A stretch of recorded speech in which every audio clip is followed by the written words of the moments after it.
السلام علیکم ورحمۃ اللہ وبرکاتہ۔ اعوذ باللہ السمیع العلیم من الشیطان الرجیم من ہمزہ ونفخہ ونفثہ۔ بسم اللہ الرحمن الرحیم۔ وَلَهُ مَن فِي السَّمَاوَاتِ وَالْأَرْضِ كُلٌّ لَهُ قَانِتُونَ وَهُوَ الَّذِي يَبْدَأُ الْخَلْقَ ثُمَّ يُعِيدُهُ وَهُوَ أَهْوَنُ عَلَيْهِ وَلَهُ الْمَثَلُ الْأَعْلَى فِي السَّمَاوَاتِ وَالْأَرْضِ وَهُوَ الْعَزِيزُ الْحَكِيمُ۔ اور آسمانوں اور زمینوں میں جو کچھ ہے وہ سب اللہ کی ہی ملکیت ہے اور سبھی اس کے سامنے فرما بردار ہیں، اور وہی وہ ذات گرامی ہے جو مخلوقات کو پہلی مرتبہ پیدا کرتا ہے، پھر دوبارہ پیدا فرمائے گا، اور یہ اس کے اوپر بالکل آسان ہے۔ اسی کے لیے بہترین اور اعلیٰ ترین مثالیں ہیں آسمانوں اور زمین میں، اور وہی غالب ہے اور وہی حکمت والا ہے۔ محترم سامعین کرام، سورۃ الروم سورہ نمبر 30 اور اسی سورت سے آیت نمبر 26 اور 27 یعنی 26 27 یہ دو آیات ابھی آپ کے سامنے تلاوت کی گئیں۔ بفضل اللہ، بعون اللہ، بتوفیق اللہ، دونوں آیتوں کا ترجمہ بھی آپ تمام کی خدمت میں پیش کیا گیا۔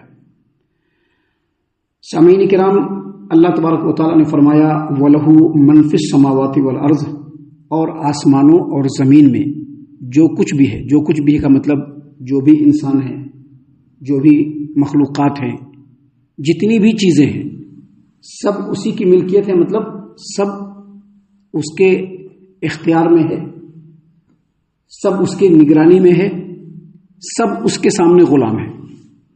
مطلب یہ کہ کوئی دنیا میں اگر یہ کہتا ہے کہ ہم اپنی مرضی کی زندگی گزاریں گے تو نہیں ہو سکتا ہے، چاہے یا نہ چاہے، پسند ہو یا نہ پسند ہو، سبھی کو اللہ تبارک و تعالیٰ کے حساب سے ہی زندگی گزارنا ہے۔ سب اللہ کے سامنے غلام ہے، سب اللہ تبارک و تعالیٰ کے مملوک ہے۔ اسی چیز کو اللہ تبارک و تعالیٰ نے یہاں پر بیان فرمایا ہے۔ کوئی بھی آدمی یہ کہے کہ نہیں ہم اپنی مرضی کی زندگی گزار لیں گے، ہم وہی کریں گے جو ہمارا دل کرے گا، ہم اتنا ہی مانیں گے جتنا ہم کو ماننا ہے، اس کو یہ سمجھ لینا چاہیے کہ اللہ تبارک و تعالیٰ کے سامنے سبھی جھکے ہوئے ہیں، سبھی اللہ کی مخلوق ہے۔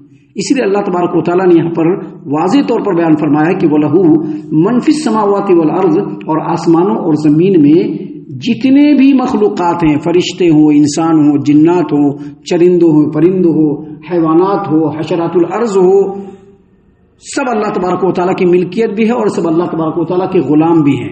غلام کا مطلب یہ ہے کہ اسی مالک کے اشارے پر سب کام کرنا ہے۔ اسی لیے اللہ تبارک و تعالیٰ نے آگے فرمایا کل لہ قانتون، اور تمام کے تمام اسی کے فرما بردار ہیں۔ حالانکہ ہم دیکھتے ہیں کہ اس روئے زمین پر بہت سارے ایسے انسان ہیں جو اللہ کے فرما بردار نہیں ہیں، جو وہی کر رہے ہیں جو اللہ نے، وہی کر رہے ہیں جو ان کو پسند ہوتا ہے، لیکن یہاں پر سب کے سب اس کے سامنے عاجز ہیں، درماندہ ہیں، اس کے سامنے غلام ہیں، چاہے یا نہ چاہے اللہ کی فرما برداری کرنا ہے۔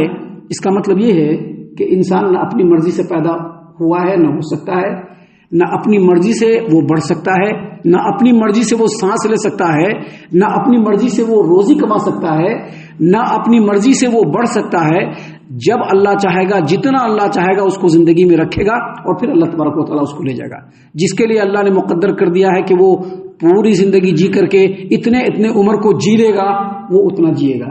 جس کے بارے میں اللہ نے یہ مقدر کر رکھا ہے کہ وہ جوانی نہیں دیکھ سکتا ہے، نوجوانی نہیں دیکھ سکتا ہے، وہ نوجوانی نہیں دیکھ سکتا ہے۔ ہر ایک کو پیدا ہونا ہے، بچہ ہونا ہے، اس سے بڑا ہونا ہے، پھر نوجوان ہونا ہے، پھر ادھیڑ ہونا ہے، پھر بوڑھا ہونا ہے۔ یہ سب اللہ تبارک و تعالیٰ کی فرما برداری میں ہو رہا ہے۔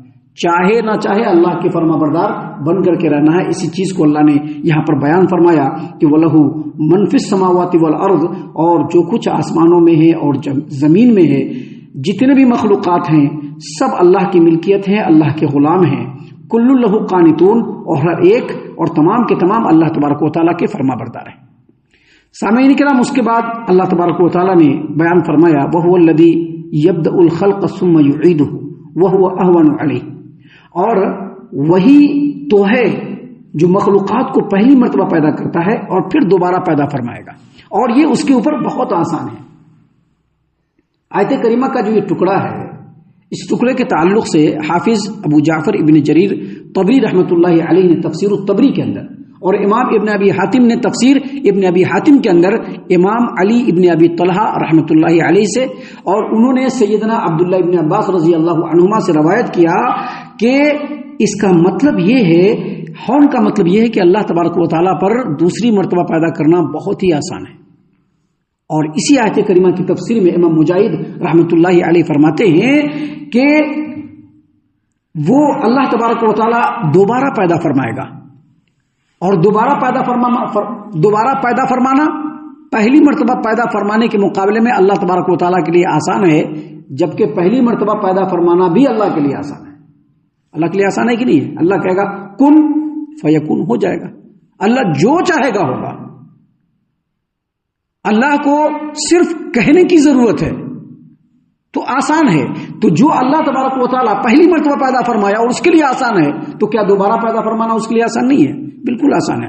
لہذا کفار و مشرکین، یہ دنیا میں جتنے بھی اس طرح کے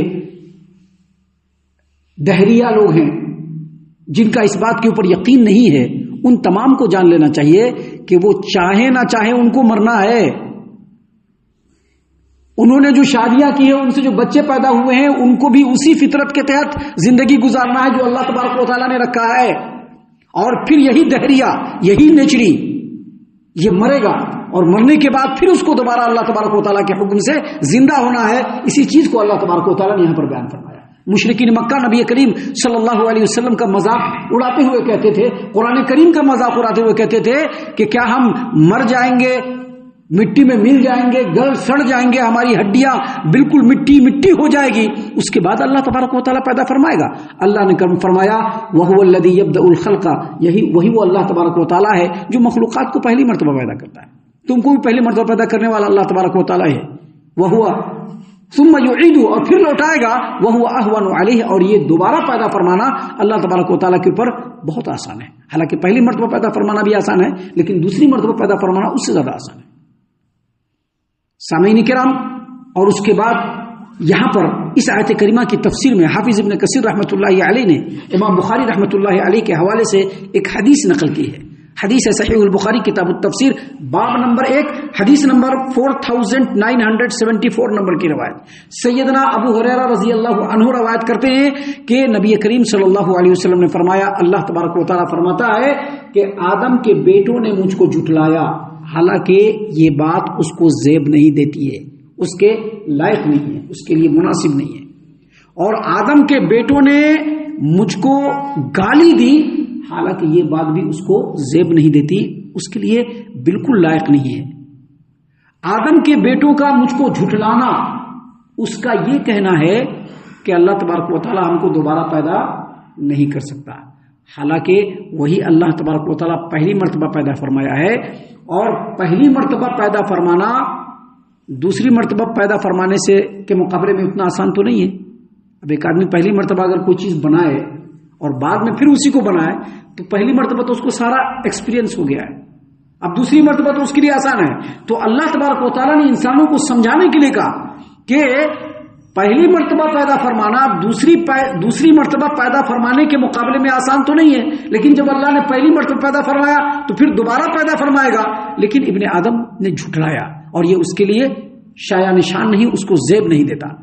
اور آدم کے بیٹوں نے مجھ کو گالی دی، حالانکہ یہ بھی اس کو زیب نہیں دیتا۔ اور آدم کے بیٹوں کا گالی دینا کیا ہے؟ یہ کہنا کہ اللہ تبارک و تعالیٰ کے اولاد ہے، اللہ تبارک و تعالیٰ کی اولاد ہے۔ مشرکین مکہ کیا کرتے تھے؟ فرشتے اللہ کی بیٹیاں ہیں۔ ابھی عیسائی لوگ کیا کہتے ہیں؟ عیسیٰ علیہ السلام اللہ تبارک و تعالیٰ کے بیٹا ہے۔ یہودی کیا کہتے تھے؟ عزیر علیہ السلام اللہ کے بیٹا ہے۔ اللہ نے کہا کہ ابن آدم کا یہ گالی دینا ہے مجھ کو، کیونکہ میں ایک ہوں، اکیلا ہوں، تنہا ہوں، میرا کوئی ہمسر نہیں، نہ کسی نے مجھ کو پیدا کیا، نہ مجھ سے کوئی پیدا ہوا، نہ کوئی میرے مقابلے کا ہے، نہ میری کوئی بیوی ہے، میں بالکل تنہا ہوں، واحد ہوں، یکتا ہوں، بے مثل ہوں، کوئی بھی میرے برابری میں نہیں آ سکتا۔ اسی لیے اللہ نے آگے فرمایا وَلَهُ الْمَثَلُ الْأَعْلَى فِي السَّمَاوَاتِ وَالْأَرْضِ، اور آسمانوں اور زمین میں سب سے اونچی اور اعلیٰ مثال کس کی ہے؟ اللہ تبارک و تعالیٰ کی. وَلَهُ الْمَثَلُ الْأَعْلَى فِي السَّمَاوَاتِ وَالْأَرْضِ، آسمانوں اور زمین میں سب سے اونچی مثال اسی کی ہے. یہ جو آیت کریمہ کا یہ ٹکڑا ہے، اس کی تفسیر میں حافظ ابو جعفر ابن جریر طبری رحمۃ اللہ علیہ نے تفسیر الطبری کے اندر اور امام ابن ابی حاتم نے تفسیر ابن ابی حاتم کے اندر بیان فرمایا ہے کہ یہ آیت کریمہ بالکل ویسے ہی ہے جیسا کہ اللہ تعالیٰ نے قرآن کریم میں سورۃ الشورى میں کہا لیس کمثلہ شیء، اس کے مثل کوئی نہیں ہے، اس کے مثل کوئی نہیں ہے. اللہ تبارک و تعالیٰ اکیلا ہے، اللہ تبارک و تعالیٰ وتر ہے، اللہ تبارک و تعالیٰ کا کوئی جوڑ نہیں ہے، اللہ کے کوئی مقابل نہیں ہے. یہ ساری باتیں کیوں بتلائی جا رہی ہیں؟ تاکہ مشرکین مکہ کو بھی سمجھ میں آ جائے، بعد کے آنے والے زمانوں کے مشرکین کو بھی سمجھ میں آ جائے کہ اللہ تبارک و تعالیٰ کے مقابل میں کسی کو کھڑا کر کے اللہ کا ہمسر قرار دینا، یہ اللہ تبارک و تعالیٰ کے ساتھ بغاوت ہے، جس سے بچنا بہت ضروری ہے. اسی لیے اللہ نے فرمایا کہ وَلَهُ الْمَثَلُ الْأَعْلَى فِي السَّمَاوَاتِ وَالْأَرْضِ، اور آسمانوں اور زمین میں سب سے اعلیٰ مثال اسی کی ہے. اگر کسی آدمی کے اندر کوئی قابلیت ہے تو یہ اللہ کا ہی دیا ہوا ہے، سمجھ لینا چاہیے.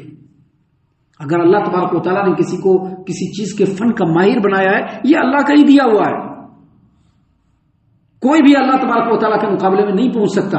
اس لیے کہا کہ سب سے اعلیٰ مثال آسمان و زمین میں اللہ تبارک و تعالیٰ کے لیے ہے. اور امام قتادہ رحمۃ اللہ علیہ کہتے ہیں کہ وَلَهُ المثل، یہ جو اللہ تبارک و تعالیٰ کی جو مثال ہے اور اللہ تبارک و تعالیٰ کی جو صفت ہے وہ یہی ہے کہ اللہ تبارک و تعالیٰ خالق کائنات ہے، مالک الملک ہے، تنہا عبادت کے لائق ہے، وہی رب ہے، وہی پورے کائنات کا پالنہار ہے.